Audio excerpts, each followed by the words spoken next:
Vodenje s posluhom. Dobrodošli spet v Vodenju s posluhom. Miha Škrlavaj, dobrodošel na Radio Slovenija. Hvala, lepo pozdravljeni. Vedno z veseljem prideš, ker to pomeni, da imava tudi vedno zanimive sogovornike, ne? Ja, prav gotovo. In danes z nama Tom Fuchs, podpredsednik družbe Toyota Motor Europe.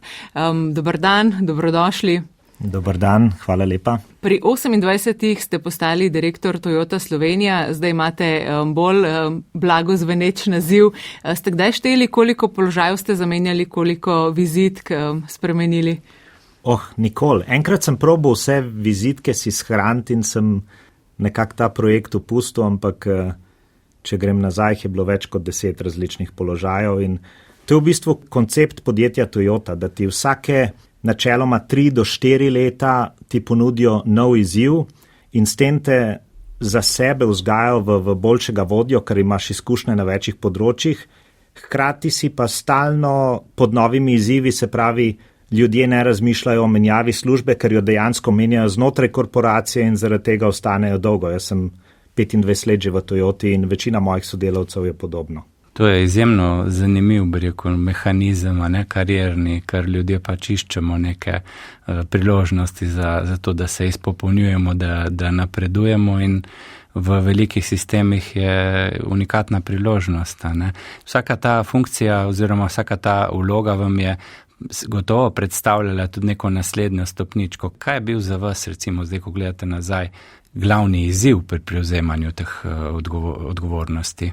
Seveda vsako nalogo, ki jo dobiš zdaj, ali je vertikalno napredovanje ali lateralno pomik na drugo pozicijo, pa že samo svoj izziv zaradi tega, ker gre za neko novo funkcijo, za novo področje, lahko gre za menjavo države, recimo sem bil v Sloveniji, sem se preselil v Bruselj, začel pokrivati celo Evropo, potem so me prestavili v Nemčijo, ker sem bil odgovoren za nemški trg in izziv je seveda, kako čim prej razumeti, kako se posel vodi, kaj so osnovne stvari in pa pričakuje se mi veliko stvari in mogoče bomo govorili o tem, izhaja iz Toyotine filozofije in Kaizen je ena osnovnih filozofij Toyote, to je stalno napredovanje. Se pravi, vse, kar delamo danes, lahko jutri naredimo boljše. Pri Toyoti ne obstaja najboljše. Mi stalno govorimo o stalnih izboljšavah in dejansko na vsako funkcijo, katero si postavljen, se od osebe pričakuje, da bo upravljala to funkcijo in hkrati spremenila to funkcijo, izboljšala to funkcijo, prinesla nove izboljšave in to so dejansko izzivi, kako v bistvu voditi potem podjetje, oddelek, divizijo, da se zagotovi poslovanje, doseganje ciljev in hkrati dolgoročne spremembe, da se prilagajamo na vse spremembe, ki prihajajo iz okolja. Se pravi, nekako govorite o tej kulturi, kjer je Toyota izmojstrila idejo stalnih izboljšav. Kaj bi rekli še, da so ostale mogoče nekako določljivke vaše kulture danes? Naša kultura je zdaj stara že skoraj 100 let, vendar se stalno dopolnjuje in ena od osnovnih principov je pač ta Kaizen, stalne izboljšave. Potem prej sem omenil, da v Toyoti ti vsake 3-4 leta ti ponudijo nov izziv. To izhaja iz Toyota Production Systema. Tudi delavci v naših tovarnah dobijo vsake 2 leti novo zaposlitev. Zaradi tega, da ne prihaja do monotonije, da imajo stalno novi izziv, da se ohranja visok nivo kvalitete. Kakovost lahko dosegamo samo na ta način, da so delavci pozorni in da ne delajo napak. In ko pride do avtomatizma, začnejo delati napake. Tako da se delavce stalno premešča že na liniji in isto se dogaja potem z nami v vodstvu, v bistvu dobivamo stalno nove naloge. Dejansko cel sistem je naravnan na zagotavljanje kakovosti in pa k spremembam, da lahko sledimo v bistvu novim smernicam, kaj hočejo stranke od nas in dejansko je cel sistem v stalnih spremembah in to bi bile 2 glavne mogoče stvari. Tretja, ki je pa zelo pomembna, je pa v angleško respect for people, se pravi spoštovanje do zaposlenih in to je zelo zakorenjeno v Toyotini filozofiji. Mi načeloma ne odpuščamo, mi delamo prestrukturiranja, ampak probavamo delati brez odpuščanj. Se pravi, Toyota je res neko varno področje za zaposlitev in skrbi za zaposlene tako v tovarnah, tako v pisarnah. V Toyote ponavadi ne slišite minus 10% vseh ljudi, ker se nam zdi, da bo trg čez 2 leti težji. Tega pač mi ne delamo. Ko omenjate te spremembe, izzive, človek mora biti seveda na to pripravljen tudi osebnostno. Katera vaša lastnost vam najbolj koristi pri delu v tej zanimivi korporaciji? Je to pripravljenost na vse življenjsko učenje, radovednost, kaj čisto drugega, neka kombinacija? V bistvu vsak izoblikuje neko svojo glavno vodilo. Jaz imam verjetno 2 najpomembnejša. Ena je radovednost, ker osebno mislim, in zdaj je to, mi imamo 10 točk Toyotine filozofije in radovednost je ena izmed teh 10 točk, ker če nismo radovedni in če ne vemo, kako posel deluje, ga ne moremo izboljšati. Se pravi, tudi delavec v tovarni, če ne ve, kako proces deluje, ne bo nikoli mogel ponuditi izboljšave, predlagati ne kaizen tega procesa. Se pravi, ta radovednost je zelo pomembna. Druga je pa, jaz stalno zagovarjam, da moramo biti v podjetju se obnašati kot podjetniki, kot entrepreneurji. Jaz imam trenutno malo manj kot 2000 ljudi, ki meni reportira in vsakič, ko se pogovarjamo, imam eno vprašanje. Kaj bi naredili, če bi bilo to vaše podjetje, če je to vaš denar? Se pravi, kakšna odločitev bi bila.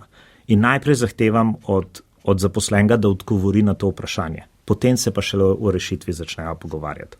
Ker če bi za svojim denarjem ravnal tako, je v 99% že pravilni odgovor. Se pravi, moramo se obnašati v podjetju, kot da bi bilo to naše podjetje, kot da bi bili podjetniki. Seveda, ker gre za korporacijo, bojo doskrat rešitve in odločitve lahko drugačne. Vendar vemo, kaj je prava smer. Kaj se vam zdi, da mogoče tako na sistemskem, organizacijskem nivoju dejansko Toyota počne boljše, zato da zaposleni res ponotranjijo vse odločitve? Spravi, kako vi vzgajate ta občutek psihološkega lastništva, da rečem strokovno? Mi pravimo, tako poenostavljeno v angleščini, da Toyota ni podjetje, ampak je družina. In se probamo obnašati kot družina. In dejansko, seveda so v taki korporaciji so zadeve zelo formalne, vendar je dostop do top managementa zelo poenostavljen. Se pravi, jaz sem skozi vso svojo kariero, 25 let v Toyoti, imel dostop do top managementa na Japonskem. In ko pridejo Toyotini visoki menedžeri na trg, je ena od osnovnih stvari, da hočejo tudi pogledati k trgovcu, se pogovarjati z prodajalcem, slišati direktno, mi imamo zelo veliko, uporabljamo japonskih terminov in to je gemba, se pravi direktno z trga slišati, kaj so problemi. Se pravi, ko je prišel zdaj že pokojni chairman Toyote, Shoichiro Toyoda, ko je prišel na Hrvaško v Dubrovnik in je prišel v svojem privatnem času na dopust, je zahteval, da mi pridemo v Dubrovnik, imamo sestank z njim in potem smo šli tudi do trgovca. In se je pogovarjal z lastnikom in z prodajalci in z serviserjem in je hotel slišati, kaj so problemi na trgu. Koliko se vam zdi, da ima kultura Toyote podpis, japonski podpis, koliko ima podpis nekega lokalnega trga, koliko ima podpis recimo vaš, se pravi, če govorimo o krogu teh 2000 ljudi, s katerimi imate neposreden stik, koliko se v bistvu te podkulture nekako razlikujejo med sabo, je tudi moje vprašanje. No, seveda so podkulture, vendar je glavna ta Toyota Way ali Toyota Culture je glavna kultura in mi vsi probamo temu slediti. In dejansko na koncu ti to pride v avtomatizem in odločitve se sprejemajo na določen način in recimo ljudje, ki pridejo iz drugih podjetij v Toyota, imajo kar malo probleme s tem. Zakaj se odločitve tako sprejemajo, zakaj imamo toliko pripravljalnih sestankov, ker v Toyoti nekateri procesi pač trajajo dlje, vendar imamo potem veliko manj napak, potem ko že odločitev sprejmemo. Zdaj se tudi mi zelo veliko v Toyoti pogovarjamo, kako pohitriti te procese, zaradi tega, ker se je svet začel tako hitro spreminjati, da smo sami dognali, da mogoče nismo več kompetitivni. recimo neka odločitev v japonskem podjetju ali v Toyoti, da se sprejme proti kitajskemu podjetju, traja predolgo in moramo te zadeve spremeniti. Je pa ta kultura, ki je v osnovi japonska ali pa celo bi rekel Toyota družina kultura, ker Toyota družina je zapisala neke principe, ki jih še vedno jim sledimo. Je pa vsekakor potem vsako okolje zgradi okoli te kulture nek svoj način in bom rekel, tudi v prodajnem okolju se obnašamo drugače kot v razvojnem oddelku ali pa v proizvodnem oddelku. Imamo neko dodatno svojo kulturo, vendar osnova je pa enaka. Omenjali ste Kitajsko. Miha, morda bi te prosila za tvojo anekdoto. Predavaš tudi študentom v Šanghaju. Januarja si bil tam in opazil nekaj zanimivega. Ja, bi rekel, to je zelo nereprezentativna izkušnja, ampak vseeno opazil sem, po 4 letih v Šanghaju, ko sem vstopil v trgovski center, ni bilo več nekih blagovnih znamk, tako mednarodnih oblačil, ampak je bilo 10 lokalnih znamk kitajskih, pač nekatere zelo v bistvu že znane do zdaj, električnih avtomobilov.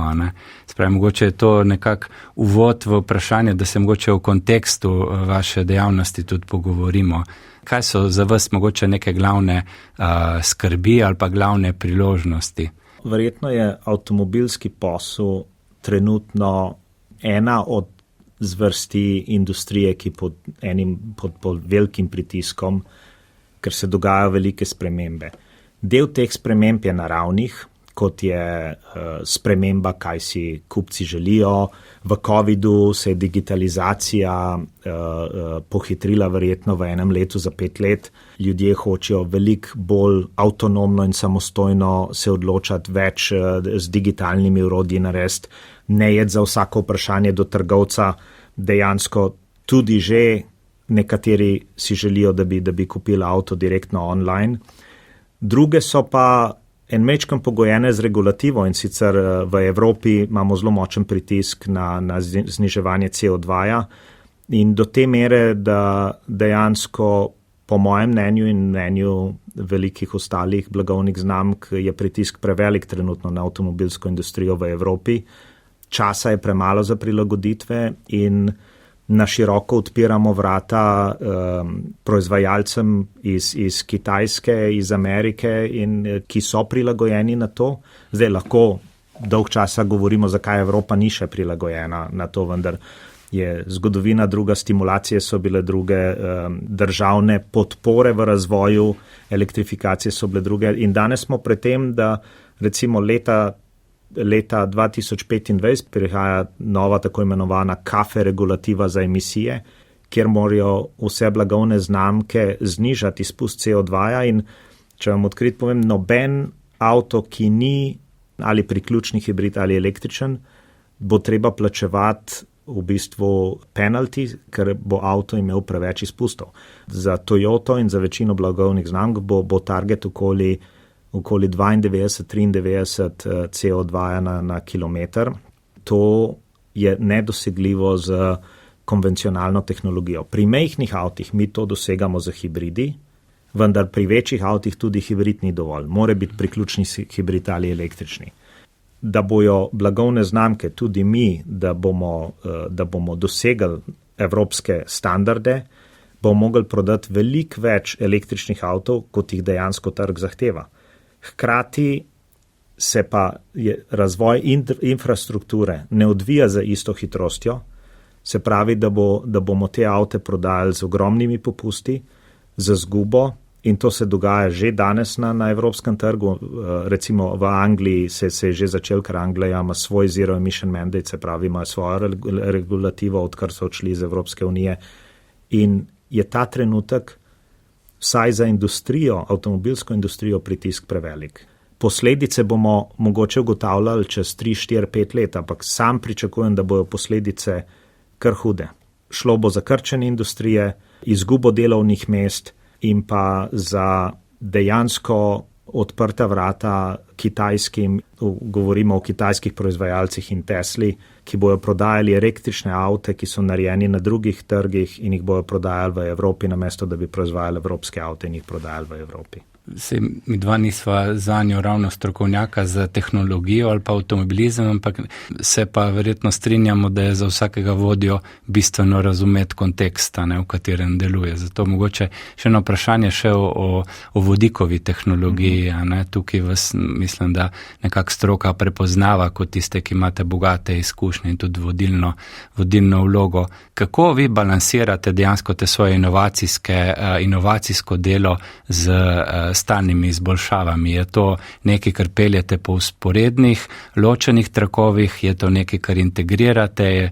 Se pravi, nekdo za proizvodnji razmišlja o 5-letni ali pa 10-letni prihodnosti ravno toliko, kar razmišlja o tem, kako bo tisti vijak privil, ali so to različni ljudje? Kako se organizirate za inovativnost? Recimo temu zelo enostavno. V Toyoti so vsi zaposleni odgovorni za kaizen, za stalne izboljšave, čisto vsi.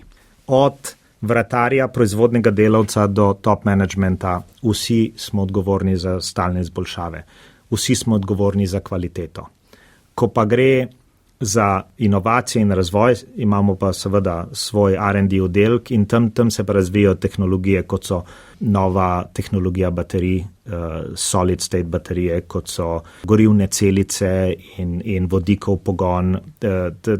To je pa ločeno. Za stalne izboljšave pa je dejansko filozofija vseh zaposlenih, da morajo razmišljati in predlagati, kako bi v bistvu zadeve izboljšali. In vsaj v proizvodnji najboljše stvari, ki smo jih implementirali v proizvodnji, ki so znižale stroške, povečale učinkovitost, so prišle direktno od proizvodnih delavcev. Se pravi, nimamo ljudi, ki razmišljajo namesto proizvodnih delavcev, vendar imamo proizvodne delavce, ki so vzpodbujani k temu, da dajo predloge, kako izboljšati svoje delo. Tom Fuchs, kaj pa vodenje v Toyoti? Zdi se mi, da je večina vaše kariere nekako povezana s kriznim vodenjem. Zaradi splošne gospodarske klime, zaradi Japonske, kjer je tudi bil hud potres že v času vašega delovanja, pa zdaj spet smo slišali ta prehod na električne avtomobile. Gledate na svojo službo kot na nekega kriznega menedžerja ali ste se že tako uživeli, da niti ni tako napeto? Nikakor ne bi mislil, da sem nek krizni menedžer. Jaz bi rekel, da dejansko edina stalnica, ki jo vidimo še danes, so spremembe. In mi imamo, če pogledam recimo zadnjih 15 let, odkar delujem na področju Toyota Evropa, se število kriz ali pa težav, s katerimi se soočamo, se povečuje, frekvenca se povečuje. Imamo stalne probleme, recimo posledica COVID-a je, da je zmanjkval polprevodnikov. Posledica tega je, da zdaj zmanjkuje logistike.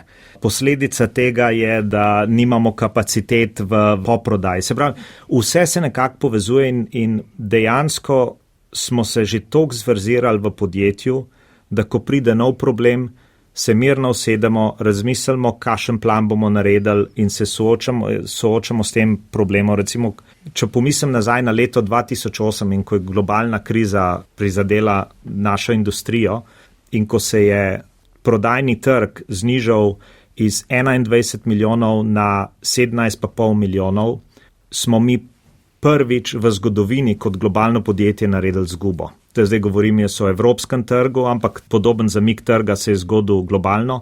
V COVID-u je v Evropi ta trg padel pod 15 milijonov. Se pravi, še enkrat večji udarc je bil, kot je bil v času globalne krize. Naše podjetje in vsi naši trgovci so v času COVID-a poslovali profitabilno. Zaradi tega, ker smo tako bolj prilagodljivi, kot smo bili prilagodljivi v času globalne krize. In ravno kar sem bil na Japonskem, osnovni pogovor je bil, kako se prilagoditi na nove regulative, CAFE compliance, kako je skozi elektrifikacijo, kako strategijo postaviti. Dejansko je naloga vodstva v podjetju samo še, lahko rečemo, krizni management, ker je postal normalni management. Se pravi, z operativo se ne ukvarjamo več. To je day-to-day business, ki ga delajo naši podrejeni, mi pa razmišljamo za naslednje leto in recimo imamo že čist narejene plane do leta 2030 in dejansko jih samo še prilagajamo glede na to, kaj se danes dogaja. In s tem, ko se je povečala frekvenca teh kriz oziroma impulzov sprememb, sta se dve stvari zgodile. Prvič se ukvarjamo z veliko bolj kratkoročnim planiranjem, ker se je treba hitro odzvati na spremembe, hkrati delamo pa naše plane veliko bolj dolgoročno. Se pravi, da ko spreminjamo spremembe kratkoročno, imamo že nek horizont začrtan, kam pa hočemo jeti do leta 2030, da ne bomo dejansko spremenili smeri. To bi najlažji primeru z jadranjem. Jaz sem zelo, kako bi rekel, rad jadram in ko je neka nevihta, dejansko se pripravljaš na vsak val posebej, hkrati pa gledaš, da ne kreneš iz smeri, da še zmer držiš nek pameten kurs. In to se dogaja danes v podjetjih. Polikriza je ena izmed teh novih skovank, ki opiše v bistvu zahteve zunanjega okolja za vodje. Prej smo malo klepetali o tem, kako izgleda, na katerih vseh točkah tega sveta ste bil v enem tednu. Zato me mogoče tudi zanima, da bodo tudi naši poslušalci razumeli, kako izgleda življenje enega najvišje rangiranih preko slovenskih menedžerjev v mednarodnih korporacijah, pa kako vi integrirate to svoje življenje in delo. To bi bilo mogoče zanimivo slišati. Predvsem je veliko potovanja. Jaz sem odgovoren za 53 držav, se pravi je malo širše področje kot Evropa, ki jo normalno definiramo kot Evropa, se pravi sem spadajo vse zahodnoevropske države, vključno z Islandijo na severu, potem Rusija, čeprav zdaj smo ustavili prodajo v Rusiji, v bistvu skrbimo samo še za stranke in za garancije, in pa srednje azijske države, kot so Kazahstan, Kirgistan, Gruzija, Armenija, in pa na jugu gremo do Turčije, do Izraela, kar pomeni, da moram jaz vse te države obiskati vsaj enkrat na leto, da moram jeti sem pa kdaj na Japonsko, vsaj 3 do 4 na leto, potem imamo kakšne globalne sestanke v Ameriki, recimo v zadnje 2 tednih, če povem, sem bil v Argentini, sem se vrnil v Bruselj, prespal 2-krat, sem šel na Japonsko pred parimi dnevi v soboto, sem se včeraj direktno v Ljubljano z Japonske vrnil v Slovenijo in v torek letim v Pariz, se vrnem v Bruselj za 1 noč in naslednji dan letim v London in potem pridem v petek nazaj. Tako približno izgleda. Nekako sem se navadil, da živim v 3 do 4 državah na teden, pač to je del vsakdanjika. Je pa zanimivo, da je bil eden vaših prvih odzivov, ko so vam ponudili službo, ki bi bila še kaj več kot direktor Toyota Slovenija. Ne boste me dobili iz Slovenije. Jaz sem dejansko takrat imel dogovor, da grem v Bruselj za 2 leti, vendar jaz iz Slovenije ne grem, ker je pač Slovenija najlepša država na svetu in geografsko in naravne lepote in dejansko sem mogel te načrte nekako prekrižati, zato pa še zmer rad pridem v Slovenijo. Največ, kar pogrešam, je dejansko naše gore in pa naravo. Jaz sem človek narave. Tako da nisem raven primeren za življenje v velikih mestih. Pa te pomaga, če menjate okolje vsak teden, parkrat. No, ampak kako vi integrirate? Prej smo malo klepetali tudi na temo tega iskanja ravnovesja med življenjem in delom. Vi zagovarjate idejo integracije. Kako takrat, ko nimate slovenskih gozdov pa gora, kaj počnete za to, da lepo integrirate, da ohranite tisti mir v sebi? Včasih smo govorili o work-life balance, danes govorimo o work-life integration, se pravi, da jaz in tudi vsi moji zaposleni pričakujem to od njih, da je delo upravljeno. In ko je delo upravljeno, v bistvu kljub temu, da je v Toyoti še zmeraj pomemben ta presence, koliko smo v službi, probam jaz to vsaj v mojih oddelkih in v firmah, ki jih jaz vodim v Kind. Dajmo ljudem čas, prostost, vendar delo mora biti upravljeno. In za mene je veliko bolj produktivno v soboto zjutraj popiti kavo, se usesti pred računalnik in 1 uro delati, kot da bi podaljšal svoj delovnik v četrtek do 8 zvečer. Pač zaključim ob 6, pospravim stvari in bom naredil v soboto. Se pravi, ta način in ta način življenja, da si tudi vzameš kaj privatnega časa. Greš teč, kolesart, ko pridem v Slovenijo, zelo rad grem v gore, turno smučat. Te stvari so zelo pomembne v življenju. Kako vam pa uspeva to filozofijo ali pa te vrednote prenesti v korporacijo, kjer se tako ne si mislimo za japonska podjetja ali pa azijska nasplošno, da še vedno štejejo dolge ure, malo dopusta? Ja, pač kle pridem mogoče malo do frikcije med japonsko kulturo in evropsko kulturo. Ameriška kultura je veliko bližje japonski, kar se tega tiče, ker imajo zelo malo dopusta. Evropejci pač radi preživljamo čas z družino in radi preživljamo čas v naravi. In to filozofijo jaz zagovarjam in kot prvi jo tudi izvajam. Jaz še v življenju nisem enega dneva dopusta vrnil podjetju in jaz pač imam toliko hobijev, da meni ta dopust v bistvu brez problema ga porabim. Imam pa tudi sodelavce, ki imajo težave to narediti in se z njimi pogovorim. Pejte ven, ne sedite mi v pisarni in potem v decembru hočejo pa vsi vzeti proste dneve pol meseca, zato ker so pozabili dopust vzeti cel let. To pa ni prava odločitev in nihče, ki meni direktno reportira, me ne rabi prositi za dopust. Moja tajnica podpiše vsak dopust, ki ga oni zaprosijo, ker v sistemu mora biti podpis, vendar vejo, da jaz to ne bom nikoli pogledal. Ker mene zanima samo, a je delo opravljeno ali ne.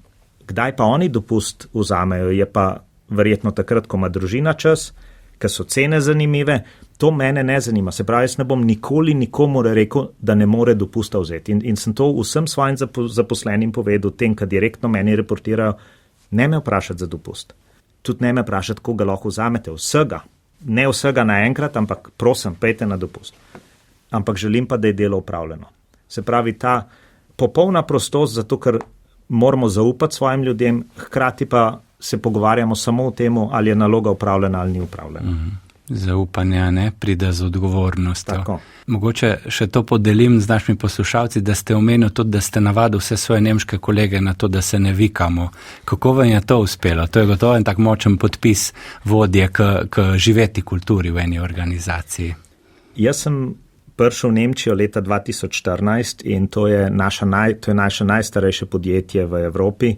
Mi smo ustanovili Toyota Nemčijo, mislim, da konec 60-ih let in jaz sem bil prvi nejaponski predsednik Toyota Nemčije.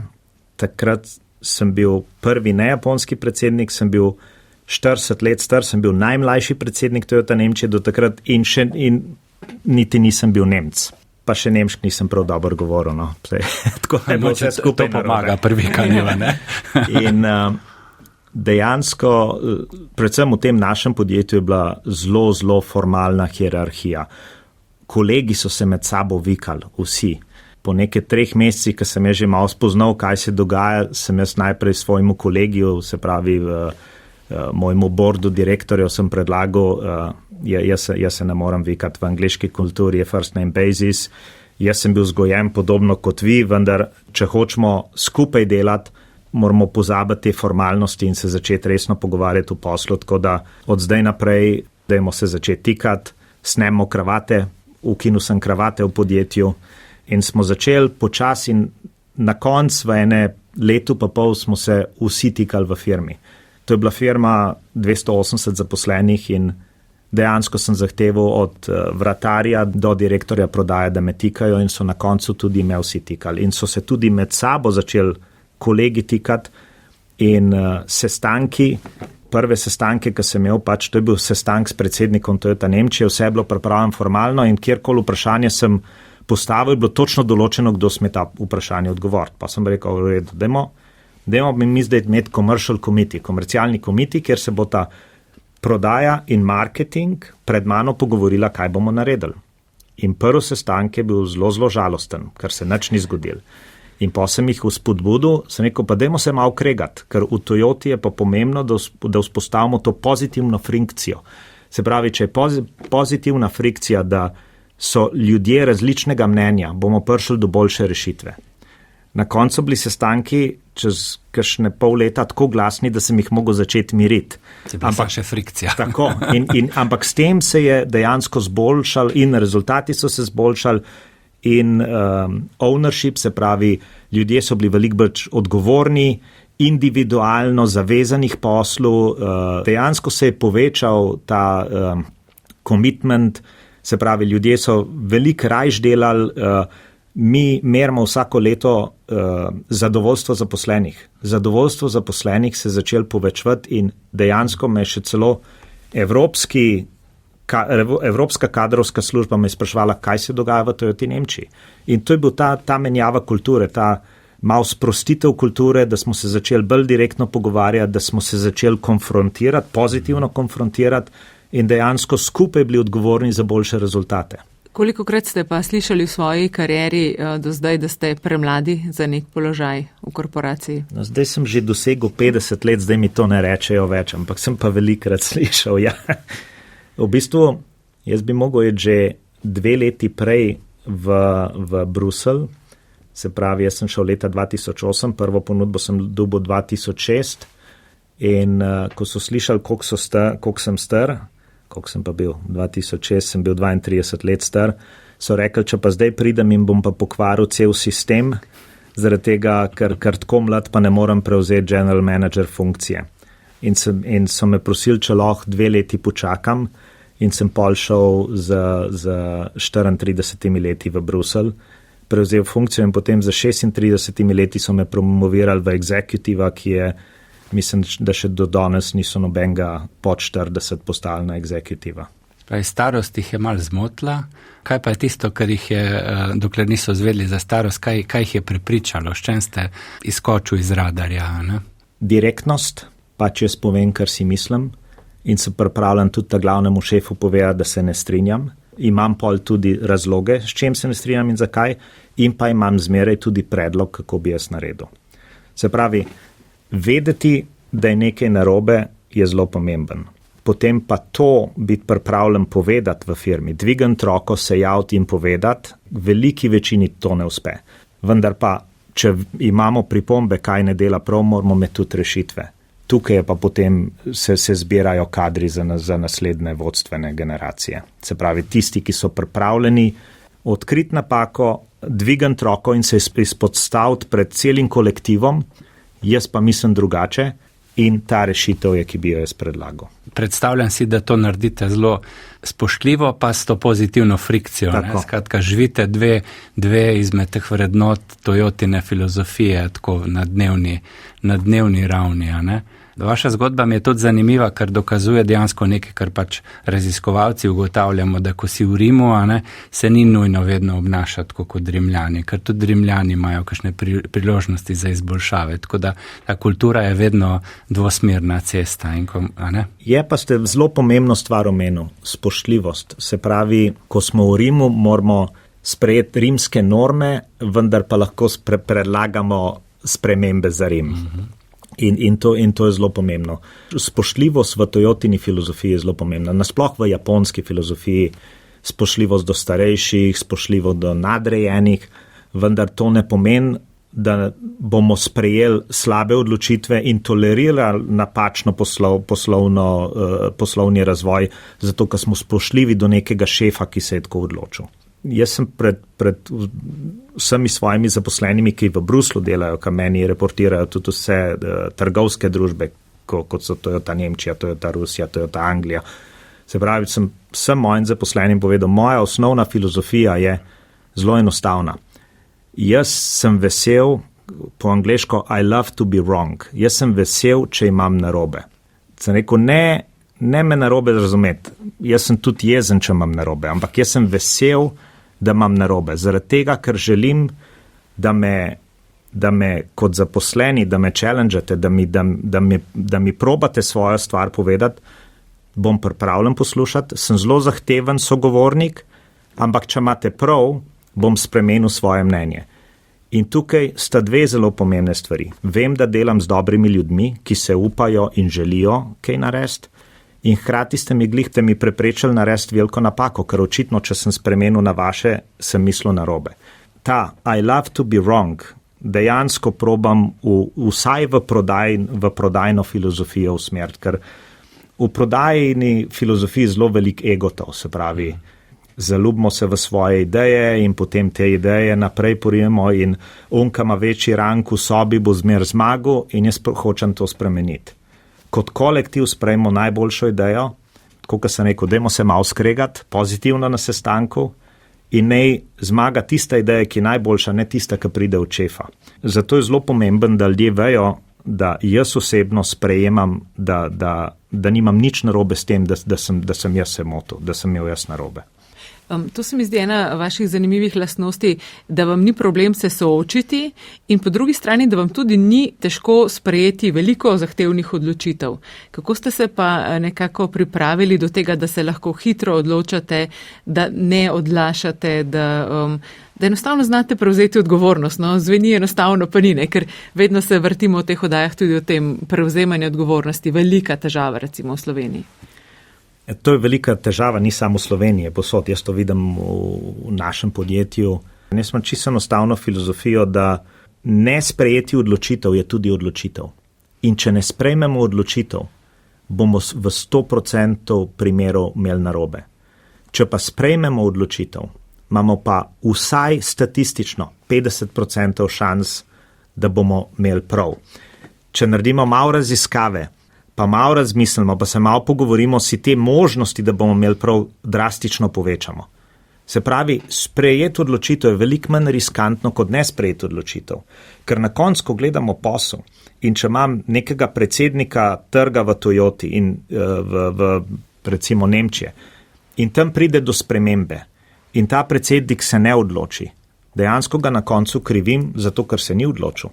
Se pravi, so vsi spodbojeni, da sprejmejo odločitev. To je največja napaka, ki jo tudi pri svojih ljudeh opazim, da mislijo, da če ne sprejmejo odločitve, ne sprejmejo odgovornosti. Dejansko za pozicijo sprejmeš odgovornost. Za nesprejetjem odločitve si se pa odločil, da ne bo sprejel odločitve. To je tudi odločitev. In ta je ponavadi napačna. Zanimivo mi je dejal o vas kolega, novinar, pravi, Tom Fuchs je po mojem mnenju drugi najbolj vplivan Slovenec v Evropi za Aleksandrom Čeferinom. Kaj pravite na to? Z velikim vplivom pride tudi velika odgovornost. Jaz sem zelo skromen človek, tako da zdaj ne vem, kdo je to rekel, ampak ne verjamem, da je to res. Verjetno bo še kdo, ki se ne bo strinjal z vami, ampak je pa to lepa lastnost. Sem prepričan, da ste skozi veliko enih izkušenj tudi se pripravili do tega, da ste tako odgovornost pripravljen razumeti kot nekaj normalnega. Ne? Kako pa vi razvijate svoje ljudi v bistvu po stopničkah, zato da so oni potem pripravljeni in sposobni prevzemati vedno večjo odgovornost? Nekaj tega razvoja je že ta osnovni Toyotin princip, pač da pri nas nihče, ampak resno nihče, nima delovnega mesta za več kot 5 let. Manj kot 2 leti je prekratko, več kot 5 let je predolgo. Se pravi, mi stalno rotiramo ljudi na delovnih položajih. In to je že ena stvar. Druga je pa, da se vedno bolj ukvarjamo s tem, da je treba ljudi pustiti, da tudi kakšno napako naredijo. In da če vidimo, da te napake niso preveč kritične, je boljš, da sem pa kdaj kakšno napako naredimo, pa se pol o tej napaki pogovorimo, kakor da stalno mikromenedžiramo celo zadevo in postavljamo neko varnostno mrežo okoli vseh ljudi, ker na koncu je to nemogoče, ker ne moramo biti posod, ne moramo z vsemi, tako da je boljš, to je bila kar močna diskusija v Toyoti, da te napake, recimo 15-20 let nazaj je bilo v Toyoti praktično prepovedano narediti napako. Zdaj pa probamo vedno bolje po tej poti, da v bistvu napake so del učenja. In ko govorimo o izkušnjah, večina ljudi zgradi izkušnjo na napakah. Ko se pogovarjamo, dajmo to promocijo narediti in bo nekdo rekel, ne, sem bil na drugem trgu, sem naredil isto in ni delal. To je izkušnja, se pravi, je bila napaka. In te napake, ki so bile včasih videne kot negativne, jaz osebno jih vidim kot pozitivne. Seveda moramo še vedno skrbeti, da ne postavimo podjetja v riziko zaradi prekomernih napak. Ampak kakšno napako nares pa ni toliko slabo, ker se veliko več naučimo iz napak. Ta filozofija best practice sharinga je po moje napačna. Mi bi se mogli worst practice sharing jet, da se učimo na tujih napakah, ne da mi se učimo samo tujega uspeha, namesto da bi se učili tudi tujih napak in potem ne bi teh istih napak ponovili. A mi dovolite, da vas mal izzovem, pa vas povabim, da podelite svojo največjo napako, iz katere ste se največ naučili kot vodja, recimo. Zdaj, največja napaka, bo malo razmišljal, ampak prva stvar, ki mi je prišla na misel, je, ko je v Toyoti Adris smo začeli s podjetjem, to je bilo 10 Slovencev, 2 Japonca in dejansko je šlo vse narobe. In pripeljali so novega Japonca kot šefa in ta Japonc je naredil intervju z vsemi zaposlenimi. In med temi sem bil tudi jaz. Jaz sem bil v bistvu zaposlen v prodajnem oddelku in sem izdajal račune in organiziral prevoz avtomobilov. In takrat sem imel že vsega dosti in sem povedal temu Japoncu vse, kar je narobe v tej firmi in mi je rekel, ok, razumem, kaj bi pa ti spremenil in nisem imel nobene ideje. Jaz sem samo kritike imel, tudi ene ideje nisem imel, kaj bi spremenil. Sem bil pa dovolj pameten, da sem rekel, a mi date en teden časa in bom prišel s točno predloge, kaj bi spremenil. V tem tednu sem jaz postavil strategijo prodaje vozil, ki ne bom rekel, da je bila odlična, je bila pa vsekakor boljša, kot smo jo takrat imeli. In kot posledico je ta moj šef odpustil takratnega direktorja prodaje in mene postavil za direktorja prodaje. Star sem bil pa mislim, da 26 let. In dejansko kritizirati brez ideje, kaj bi spremenil, je bila ta moja prva šola, ki sem rekel, v redu. Nikoli več ne reci, da je nekaj narobe, brez da bi imel idejo, kako bi to popravil. Majhnih napak sem imel veliko, recimo, ko vodiš trg, narediš neko akcijo, novo maržo in ugotoviš, da zadeva ne deluje. Takrat je boljš hitro zaustaviti, spremeniti in pač fail fast, fix fast, se pravi zaustaviti, spremeniti in na nov postaviti, kakor Nemci imajo zelo dober izraz, da ne smemo predolg časa jahati mrtvega konja. Slikovito. To je ta nemški smisel za humorja. Nekatera podjetja dejansko vsi v podjetju vejo, da je narobe, vendar še zmer vsi isto delajo, ker je pač to filozofija podjetja ali pa strategija podjetja. In pol Nemci temu pravijo, da pač jahaš mrtvega konja. Gospod Fuchs, slišal sem, da ste ustanovili notranje zagonsko podjetje v Toyoti, Kinto Evropa. Nam lahko zaupate malček več o temu? Kinto Evropa je bil v bistvu en mojih največjih in tudi najbolj prijetnih izzivov v karieri, ker zelo redko se zgodi, da v nekem tako velikem podjetju, kot je Toyota, ti dajo priložnost, da ustanovi startup. In mene so zbrali na osnovi verjetno teh mojih osebnostnih značilnosti, da bi jaz postavil na noge novo mobilnostno podjetje v Evropi. Eden od teh zanimivih management principov, ki sem imel veliko diskusije o tem, takratni predsednik Toyota Evrope, Johan van Zyl, je zahteval, da jaz to postavim v Bruslu.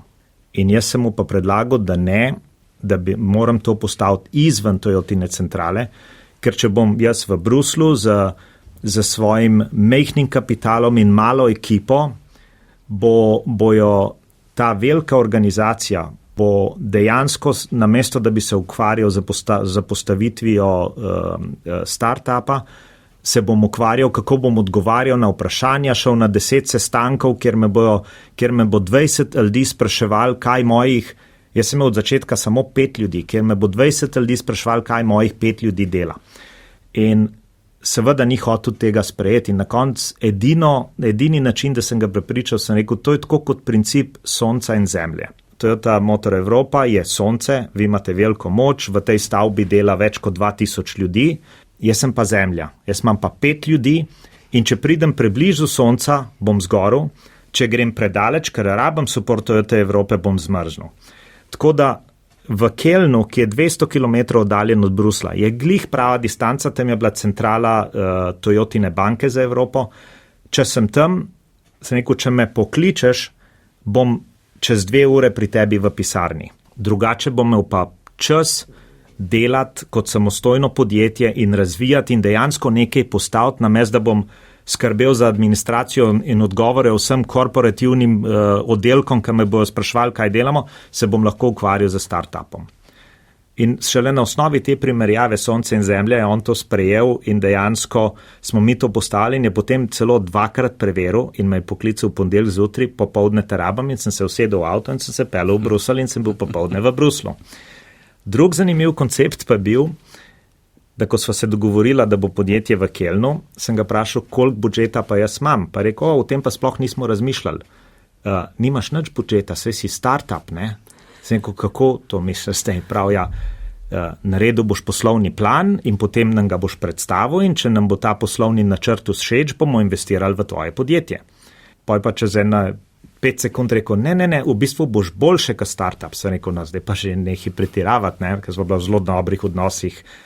Je rekel, ne, mi bomo tebi še zmer plačo plačevali, ko v startupu noben plače ne plačuje.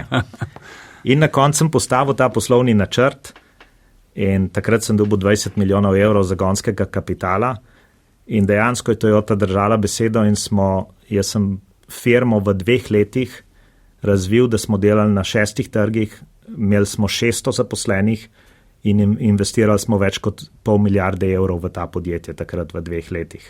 Je pa vse ratal z pogovorom o Soncu in Zemlji in da ne bom imel nobenega budžeta. Fascinantno. V Slovenijo pa pridemo za zgodbo o Soncu in Saturnu, a ne? Tako. Okay, tudi v teoriji velja, da je spodbujanje notranjega podjetništva v velikih sistemih dober način in motivacije zaposlenih in pritegnitve novih kadrov. Ja. V bistvu profesor Birkinshaw iz London Business School je pokazal, da imamo en mit o tem, kje nastajajo prebojne inovacije. Večina jih je pravzaprav nastala v uveljavljenih organizacijah ali pa preko njihovih razdružitev, združitev. In manjši delež je tistih, ki izraste tako iz podrasti, iz zagonskih podjetij v rastoča podjetja in tako dalje. Tako da notranje podjetništvo je izjemno pomembna reč. Zelo zanimiv je ta, v Sloveniji pravimo podjetništvo, notranje podjetništvo, kot v angleščini entrepreneur, intrapreneur. In jaz sem dejansko zahteval, da se obnašamo kot startup.